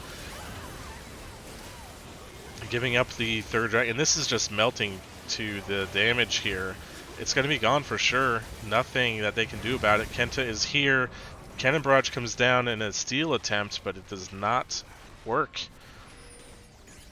A very aggressive and direct call here from the Ganwieners, and they're just going to push. We got Baron on all 4 people. We know you're trying to run up the river on us. You don't have a way to defend this turret. There's no counter push. They push up the wave in mid, but they're not trying to split up. And they actually pulled off the dragon for that. Oh my gosh. I did not even realize. So much time wasted there. What a turn of events this macro has been made. They're still pushing right now too. Very hard to push against these barrels. Wave clear, and they have Kenta on the flank.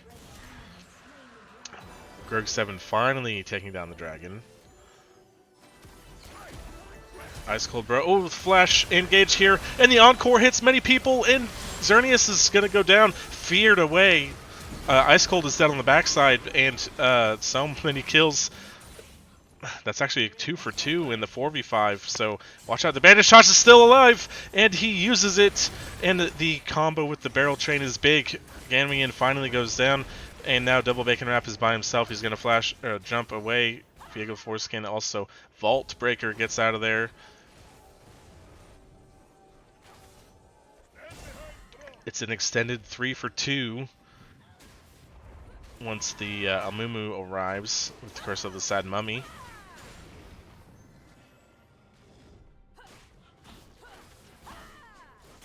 Here's Foreskin, not just 3 calling, he's staying to take away camps, so.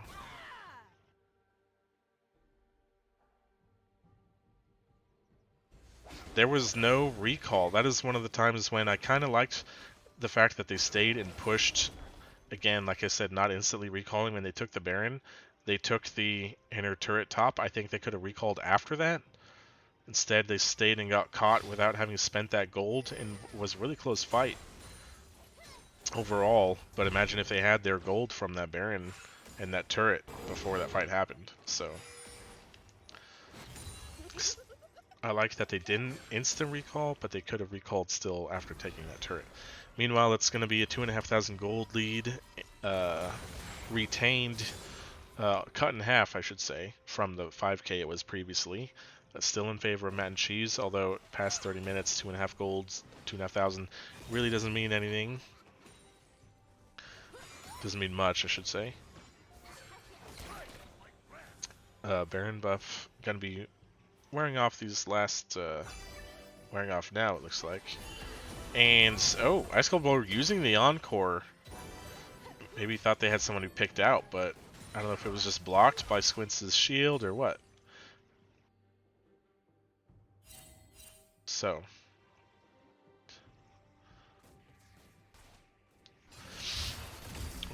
Okay. Gaming goes in top. Sorry, blue goes in. Gamian does not get the disdain flip. Vi picking up the bot wave, so they're just being smart about picking up their waves together. Blue 17 and Dead Pixel top. Not really needed, so Vi pressing another wave. So Mac is going to have to respond to the bot push. Nobody is on it yet. Double Bacon Wrap is on the backside looking for a kill.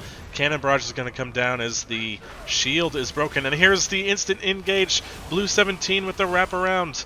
And everyone is alive still somehow. Here's the teleport. And the Fear Beyond Death is going to come through. That's a massive fear. What a teleport from Ganwian. That's 2 dead. Braum and... oh, but the massive barrel chain there from Dead Pixel. Meanwhile, Viga's Foreskin going in onto Xerneas. Flash from both sides. Glass Cannon Vi not able to survive, taking turret shots as well. So in the end, it's a 3-4. I don't know what it is actually. Flash bandage toss here from Gurk7. Gamian's pretty tanky, but he can't survive against the 4.5 item Gangplank. What looked like a massive start to that fight. The teleport in from Ganwian and the Fear Beyond Death to get 2 quick kills onto the Braum and the Silas. But Viga's Foreskin a little too aggressive in the 1v1 on the Ezreal, and then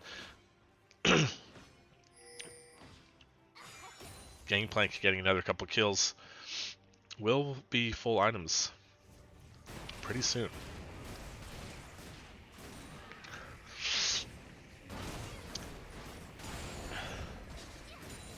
We see 4 items on Ganwian, 3.5 on Viga's Foreskin, 3 and a piece on Zepho, 3.5 on Bacon Wrap. Seeing nearly 4 items on Xerneas. Oh, they're just going to go right onto Blue 17. He is blown up by Tibbers and by the explosive charge from Double Bacon Wrap. Double Ice Cold Bro, even when he's on an Enchanter, he's like, no, I'm not just shielding my allies. I'm making plays happen. Picking people out just like if he was playing his Thresh or his Blitzcrank. Meanwhile, here comes the Dragon. It's not going to be Mountain Soul. And the fight is here now. Gurk7 is in the front, and he doesn't get a chance to get off the Curse of the Sad Mummy, but the Arcane Barrage was huge. It's a triple kill from Xerneas on the backside with some cannon and barrel damage from Dead Pixel. In the end, it's a 3 for 3. But Dragon is secured. And Gaming and Double Bacon Wrap can take the Baron here. If they just leave... Yeah. If they leave that ward alone, it wouldn't have revealed, but looks like they were smart enough to come check it. Was Matt and Cheese. They didn't just sit in the lanes, so... Oof, another game where it's really just been back and forth, more of a substantial lead by Matt and Cheese, but Gan Wieners have kept it close. Meanwhile, they did actually start the Baron here. Flash Chains does not land, but everybody on blue side is so far. Everybody recalled, and they had no idea that Matt and Cheese was actually just going to start the Baron. They're trying to get in there and make something happen. Zepho teleported to mid lane, but empowered recalls, they're just out of there. And after Gan Wieners played really well after Matt and Cheese got the last Baron, they just get the next one for free. So again, near a 5,000 gold lead. It is full items now on the Gangplank. And 4 items on Ezreal, 4 items on Silas.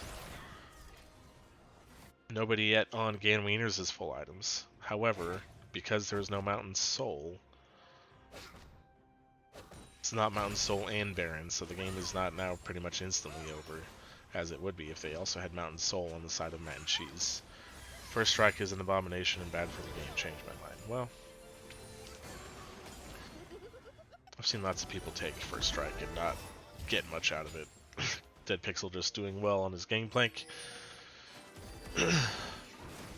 Baron push now coming in for Matt and Cheese. Cannon barrage coming down just to say, hey, this isn't your turret anymore. It's already gone. That is a nice ultimate already used to a inhibitor that was probably already going to go down anyway. Ganwian pushes topside and recalls to be back with the team. It's now 5v5 near the base. And Matt and Cheese looking towards this bot lane inner turret.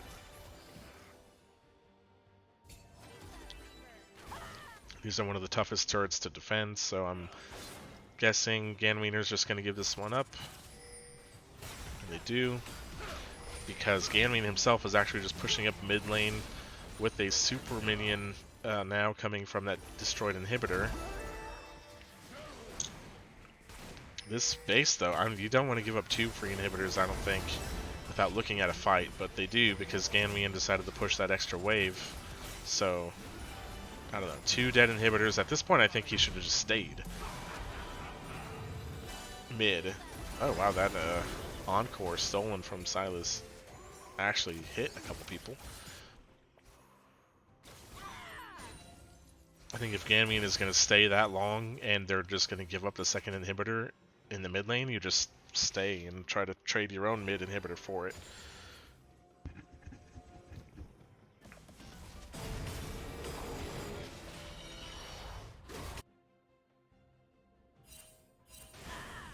Otherwise, you're just giving up the your second inhibitor for nothing.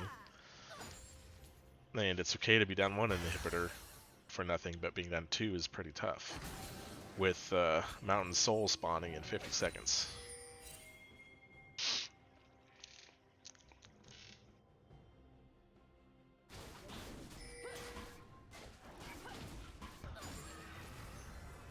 So, anybody else on full items yet? Silas is now on full items. Urgot is now on full items. So 3 people on full items now. Oh my gosh, he has an engage on the blue 17. He's caught again. 10 deaths now on blue 17. He's done a lot of damage, but he's been caught multiple times. That is a very long ultimate from Vi, but she is all by herself. So Ezreal not going down, but they do blow both of his summoners. Wow. And Matt and Cheese on the back foot again after building a big advantage for them. Getting the Baron, getting 2 inhibitors down. Needing 1 more dragon to get Mountain Soul, and Ganwiener's just finding another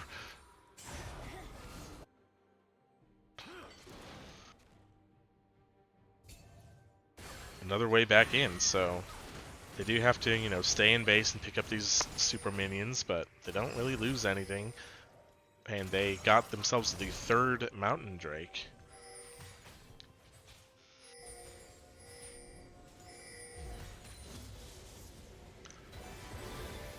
So here's the teleport from Blue 17 joining his team. The Encore blocked, only hitting Squints. Ganwien is on the backside. He's a tanky Urgot, but this point of the game, he can't survive 1 versus 4. He goes down to a stolen ultimate. Blue 17 goes golden. Meanwhile, Ice Cold Bro getting targeted by Dead Pixel, who goes down. So Gangplank is dead. Blue 17 and Squints are extremely low. He goes in to try to kill Ice Cold Bro, but he doesn't get it. And Gurg 7 can't get off the Curse of the Sad Mummy. Never mind, it was already down. He goes Foreskin, kills Gurg 7, and the very smart Guardian Angel pickup from Devil Bacon Wrap means it is not a return kill. It is 1 for 3. Ganwiener's again back against the wall, win a fight. However, they did lose 1 of the Nexus turrets. Baron spawning in 35 seconds, but that is not enough time as Dead Pixel and Blue will both be up by then. And Gurg 7 not that far behind, so they can't just take a free Baron. So in the end, it's just a couple of kills, but they still lost 1 of their Nexus turrets. Super Hoagie, happy 50 months indeed. 4 years and 2 months. 50 is a big mark. Meanwhile, they're just going to teleport right onto the Baron with super minions pushing into their base still, and that's the call. That is the call. We see a teleport bot instantly from Dead Pixel. The Baron is going down now. Cannon Barrage comes in for some extra damage. Here's the engage. So the empowered recall is now going to come out. Dead Pixel is in the base. The turret is destroyed. Can he do it? He's going to orange this, or he didn't have the orange. So no, he cannot destroy the Nexus. It is so close. Meanwhile, topside, oh, we're actually losing the fight here as well. Flash but stun is Ganwi, and here comes Gurg7, Curse of the Sad Mummy, and Shoeshot Barrage comes down, massive damage. Vi is dead. Ganwi is tanky, but he will die eventually to Xerneas and Gurg7. What a messy, messy end. This has been wild. Dead Pixel barely not able to finish off the Nexus. His team was not able to throw themselves hard enough at the Ganwieners so to delay their recalls. I don't know if he would have been there faster if he teleported to the mid-wave. I thought the mid-wave was a little bit closer to the base. Maybe I'm wrong about that.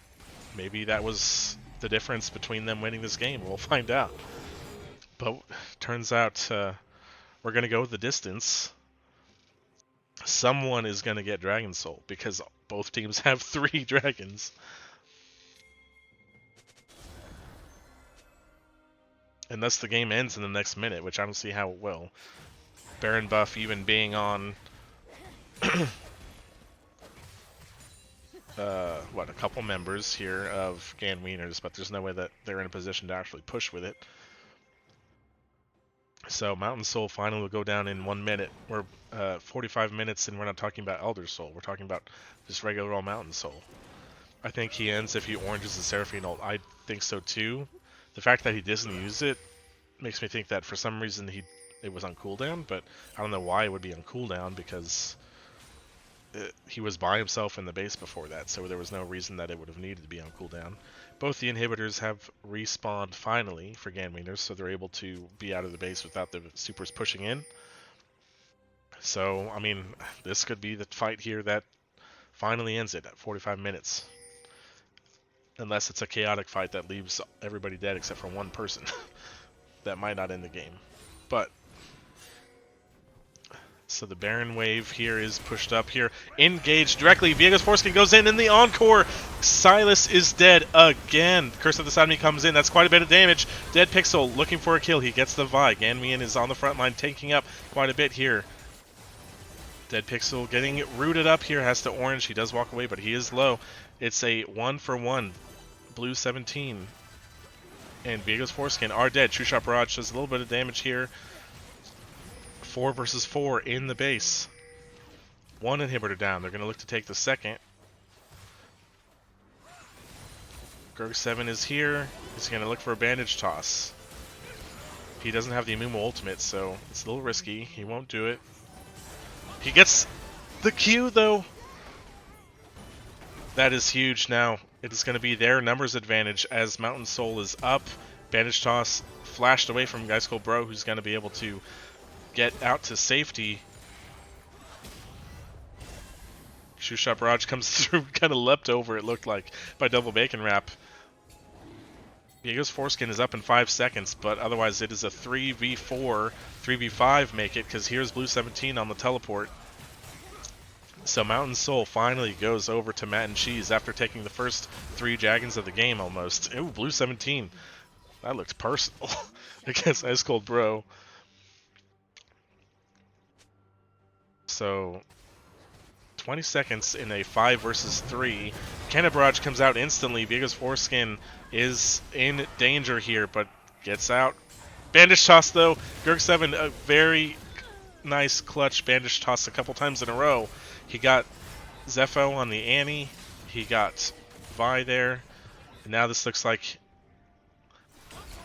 Zepho has respawned, but it's still a 5 versus 3 now. I don't know how they can survive this.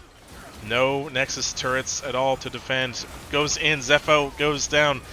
Dead Pixel flashes out. It doesn't matter. Here comes the ultimates galore. Ganwien's tanky. He's doing so much damage. He actually gets the fear off of multiple people. Could this be a miracle defense? Squints is dead now too, but the Nexus finally goes down. It was really close. Almost the miracle defense from Ganwien and Double Bacon Wrap, but it was not so.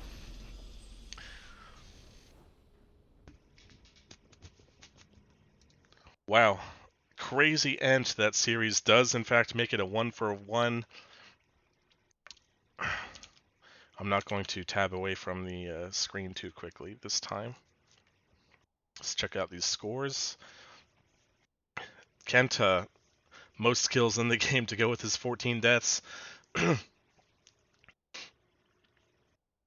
Pretty impressive scoreline on Xerneas, 10, 2, and 6 on the Ezreal, 1, 5, and 24 for Squints on the Braum.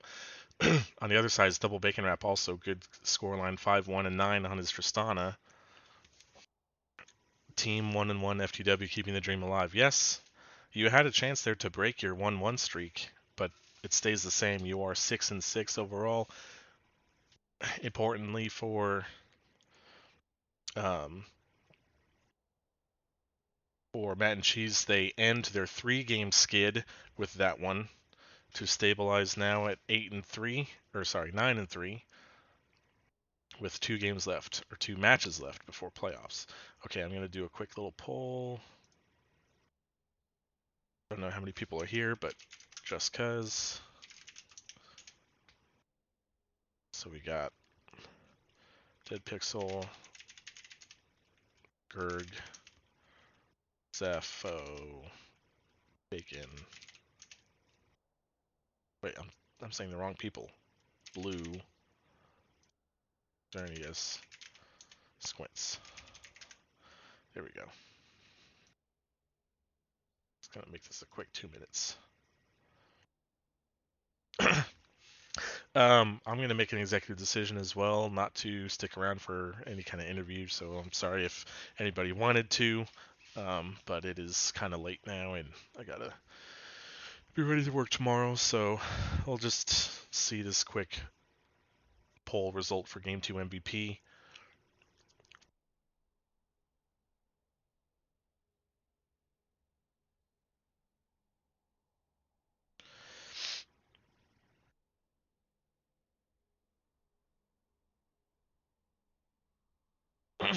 Game 1, just a reminder, Double Bacon Wrap getting MVP of Game 1 for Gan Wieners. Won their decisive victory on their Baron take. Game 2, crazy back and forth ending. Matt and Cheese keeping a slight lead for most of the game, though, finally pulling it out in the end.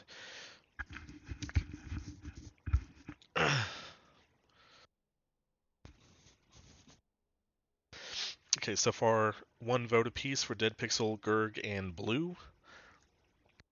Blue, despite getting picked off quite a bit in important situations, returning a lot of damage as well.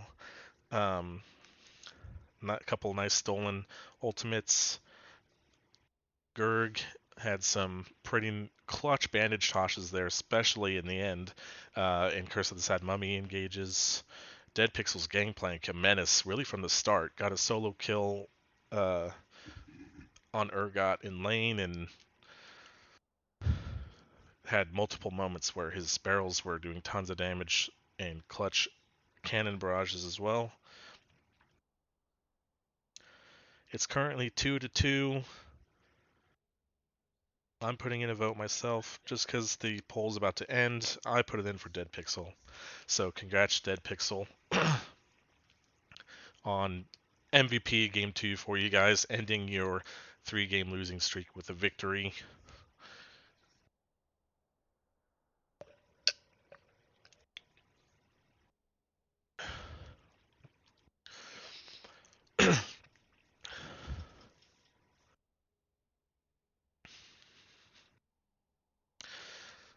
Also, I just prefer, if I can, to have somebody who's actually a regular team member to get the MVP rather than the sub.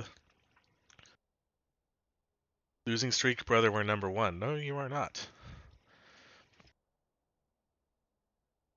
Unless I saw incorrect information, you had gone to second place.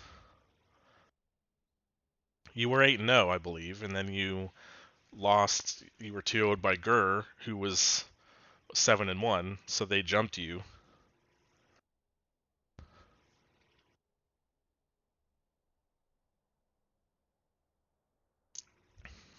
and then you had lost game 1 of this game, so that was your 3-game losing streak.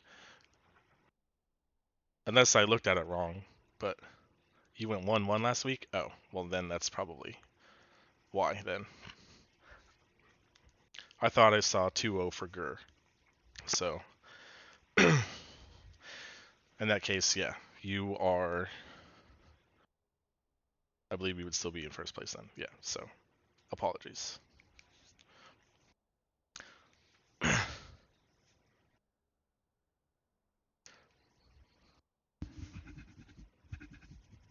Still 2-2 in your last 2 weeks after starting 8-0, but good way there to maintain your slight hold on first place. 2 weeks left in playoffs or before playoffs. Oh, Malcolm's here. How did that? Do you know how the other match went? Anybody?